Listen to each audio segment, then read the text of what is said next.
Here's a fact that will blow your mind. The average adult spends over 2,200 hours in English classes, yet only 5% ever reach true fluency. That's right, 95% of people fail, despite years of effort. The problem isn't intelligence or talent, it's the method. We've been teaching languages backward for decades, and it's costing millions of people their dreams of speaking confidently. Wait, what? 2,200 hours? That's like going to school for an entire year, non-stop. And only 5% succeed? That's insane. I always assumed if you put in the time, you'd eventually get there. Are you saying the system is just broken? But why hasn't anyone fixed it? There must be something we're missing here. Exactly, Sarah. The system isn't just broken, it's actively misleading people. Schools focus on grammar rules, memorization, and tests, but real fluency comes from immersion, emotion, and repetition in context. The brain doesn't learn languages like a textbook, it learns them like a child does, through play, mistakes, and real-life interactions. The question is, why do we keep ignoring this? Okay, but hold on, if that's true, why do schools still teach this way? There has to be a reason. Maybe it's not as simple as just doing it wrong. What's the history behind this? When did language learning go off the rails? Let's rewind to the 19th century. Back then, language learning was all about translation, think Latin and Greek. The goal wasn't fluency, it was reading ancient texts. Fast forward to the 1950s, and linguists like Noam Chomsky introduced the idea of universal grammar, which suggested that all languages share a deep structure. This led to the rise of grammar translation methods in schools worldwide. So, you're saying that the way we learn languages today is basically a leftover from when people were studying dead languages?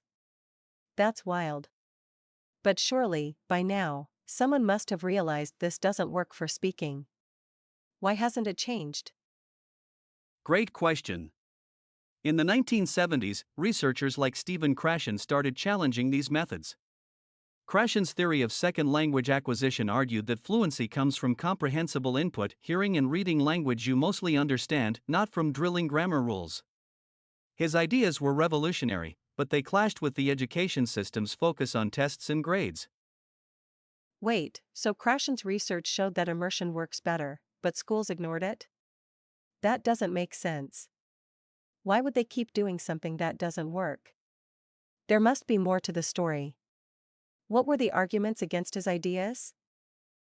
Critics argued that Krashen's methods were too unstructured.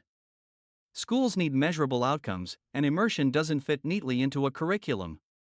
Plus, there's a huge industry built around textbooks, tests, and language certifications. Changing the system would mean admitting that billions of dollars and decades of effort were misguided. That's a tough pill to swallow. That's depressing. So, the system is stuck because it's easier to keep doing the same thing than to admit failure? But what about all the people who do become fluent? How do they do it?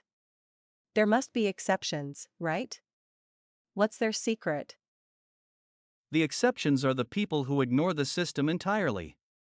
Take polyglots like Benny Lewis or Steve Kaufman, they didn't learn languages through classrooms.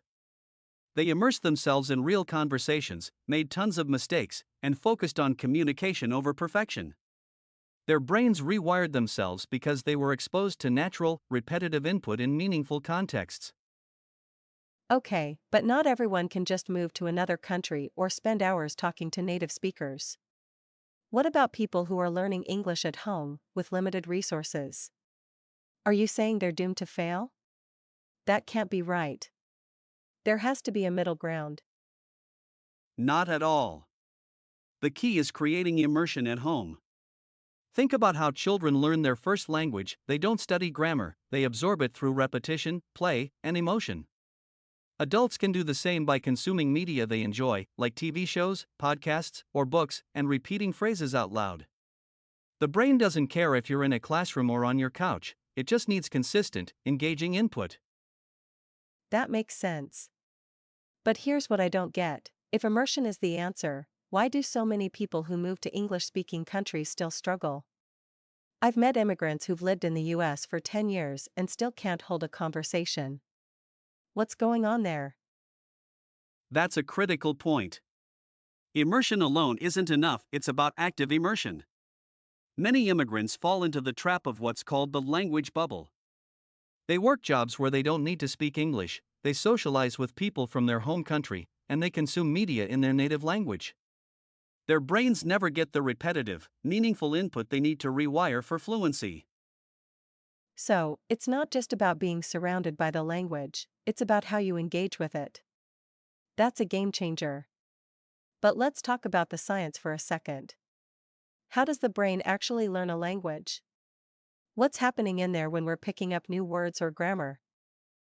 The brain is a pattern recognition machine. When you hear a phrase like "how are you" repeatedly in different contexts, your brain starts to recognize it as a chunk, not just individual words. This is called chunking, and it's how native speakers process language so quickly. Studies using fMRI scans show that fluent speakers don't translate words in their heads, they think in the language because their brains have created direct neural pathways for common phrases. That's fascinating.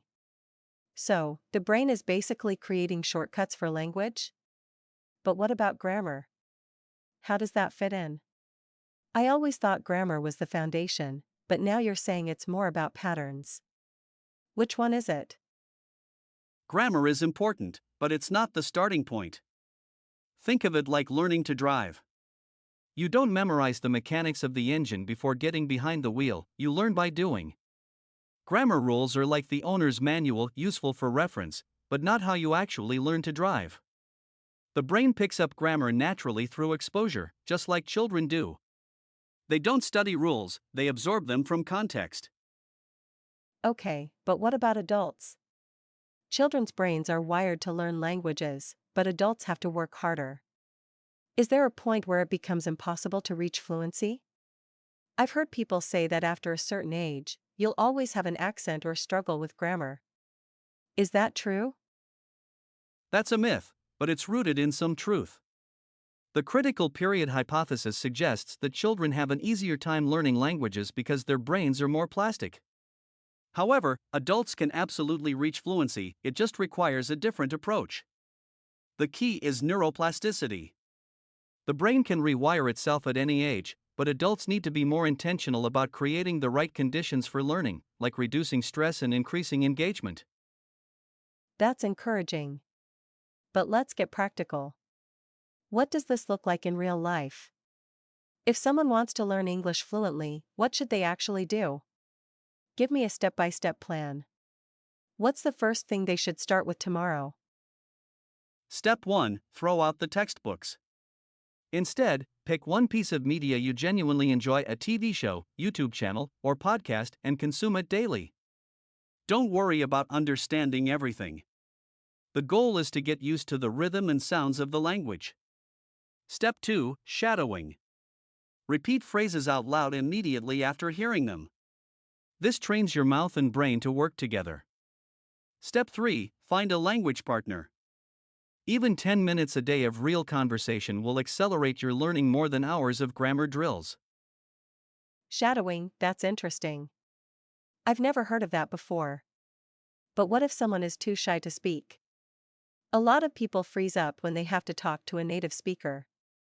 How do they get past that fear? Is there a way to build confidence without feeling embarrassed?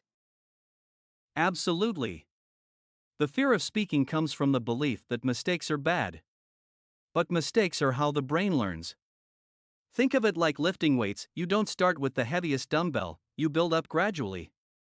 Start by talking to yourself in the mirror, then record yourself and listen back. When you're ready, use language exchange apps like Tandem or HelloTalk, where people are specifically there to practice. The more you speak, the more natural it feels. That makes sense. But what about vocabulary? How do you remember all those words? I've tried flashcards, but I always forget them after a few days. Is there a better way to build vocabulary that actually sticks? Flashcards can work, but only if you use them the right way. The problem is that most people memorize words in isolation, which is useless. The brain remembers words when they're tied to emotions, stories, or real-life situations. Instead of memorizing apple, imagine biting into a crisp, juicy apple and feeling the sweetness. Better yet, learn words and phrases like an apple a day keeps the doctor away. Context is everything. Okay, so context is key. But what about grammar? Earlier, you said it's not the foundation, but surely it's still important. How do you learn grammar without boring drills? Is there a way to pick it up naturally, like children do? Children learn grammar by hearing it over and over in different contexts. Adults can do the same by noticing patterns. For example, if you hear, I went to the store and she went to the park, you start to recognize that went is the past tense of go. Instead of memorizing the rule, you internalize it through repetition. Grammar books can be useful as a reference, but they shouldn't be your primary tool. Focus on input first, output second. That's a huge shift in thinking. But let's talk about motivation. Learning a language takes months, even years. How do you stay consistent when progress feels slow? I know so many people who start strong but give up after a few weeks. What's the secret to sticking with it? Motivation comes from two things: enjoyment and visible progress. If you hate what you're doing, you'll quit. That's why it's so important to choose materials you genuinely like. If you love cooking, watch cooking shows in English. If you're into sports, listen to sports podcasts. As for progress, track small wins. Record yourself speaking once a month and compare the recordings. You'll be amazed at how much you've improved, even if it doesn't feel like it day to day. That's solid advice. But here's a question I've always wondered: why do some people pick up languages so quickly, while others struggle for years? Is it just about the method, or is there something else at play? Like, is there a genetic factor, or is it all about environment and effort? Great question. Research shows that environment and effort account for about 80% of language learning success.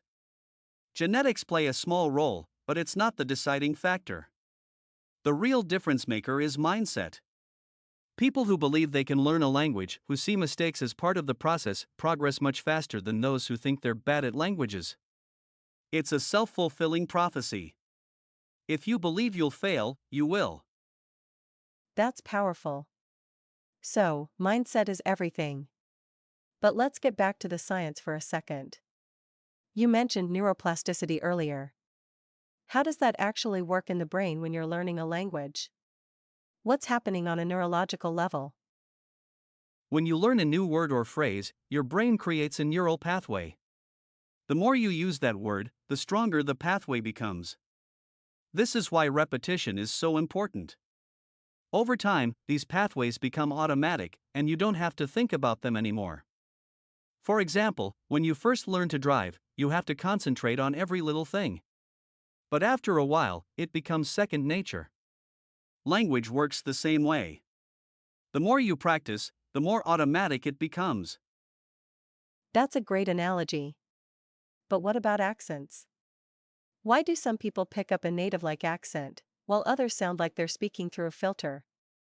Is it just about exposure, or is there more to it? And can you change your accent as an adult? Accents are fascinating. Children pick up accents effortlessly because their brains are wired to mimic sounds. Adults can do it too, but it requires focused listening and repetition. The key is to train your ear to hear the subtle differences in sounds, then practice producing them. Apps like Speechling can help with this. The good news is that accents can change at any age, it's just a matter of training your mouth and brain to work together in new ways. That's reassuring. But let's talk about the emotional side of language learning. Why does it feel so vulnerable to speak a new language? Even when you know the words, it's scary to open your mouth. Is that normal, or is it just me? It's completely normal. Speaking a new language feels vulnerable because you're putting yourself out there in a way that's outside your comfort zone. Your brain perceives mistakes as social threats, which triggers the same stress response as physical danger. The only way to overcome this is to reframe mistakes as part of the process.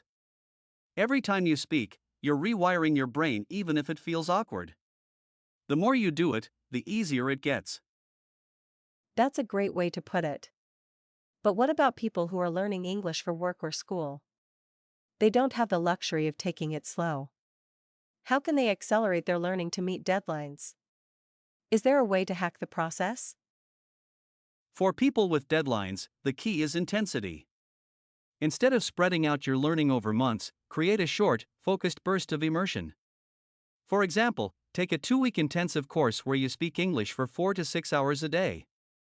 This forces your brain to adapt quickly. Another hack is to use spaced repetition apps like Anki to memorize high-frequency words and phrases. The more you front-load your learning, the faster you'll see results. That's practical advice. But let's zoom out for a second. What's the bigger picture here? Why does any of this matter? Beyond just being able to order coffee or watch a movie without subtitles, what's the real value of learning a language fluently? Language is more than just a tool, it's a gateway to new ways of thinking. When you learn a language, you're not just learning words, you're learning how another culture sees the world. For example, English has 11 words for different types of rain, while Spanish has one. That reflects how each culture experiences the world. Fluency opens doors to deeper connections, better job opportunities, and even improved cognitive function. Studies show that bilingual people have better memory, problem-solving skills, and even delayed onset of dementia. That's incredible. So, language learning isn't just about communication, it's about rewiring your brain for better thinking. But here's a question I've always had: why do some languages feel easier to learn than others? For example, Spanish speakers often say English is hard, while English speakers say Spanish is easy. Is it just about familiarity, or is there something deeper going on? It's a mix of both. Languages that share similarities with your native tongue are easier to learn because your brain already has a framework for them. For example, English and Spanish share thousands of cognates, words that sound similar and mean the same thing, like animal and animal. On the other hand, languages with completely different structures, like Mandarin or Arabic, require more effort because your brain has to build new pathways from scratch. But even then, it's not impossible, it's just a matter of time and strategy. That makes sense. But let's talk about the future. With AI and translation tools getting better every day, do we even need to learn languages anymore? I mean, if Google Translate can do it for us, why bother? Is language learning becoming obsolete? That's a great question, and it's one I hear a lot. The short answer is no, language learning is more important than ever. AI can translate words, but it can't translate culture, emotion, or nuance. Imagine trying to build a relationship with someone through a machine. It's like eating a meal through a straw. You get the calories, but you miss the experience. Plus, studies show that people who learn languages are better at critical thinking and creativity, skills that AI can't replace. Language learning isn't just about communication, it's about human connection. That's a beautiful way to put it. But let's get back to the practical side.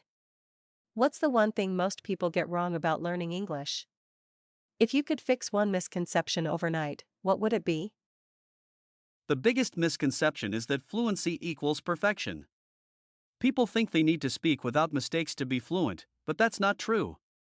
Fluency is about communication, not perfection. Native speakers make mistakes all the time, they just don't let them stop them. The goal isn't to sound like a textbook, it's to express yourself clearly and confidently. Once people let go of the idea of perfection, they start making real progress. That's liberating.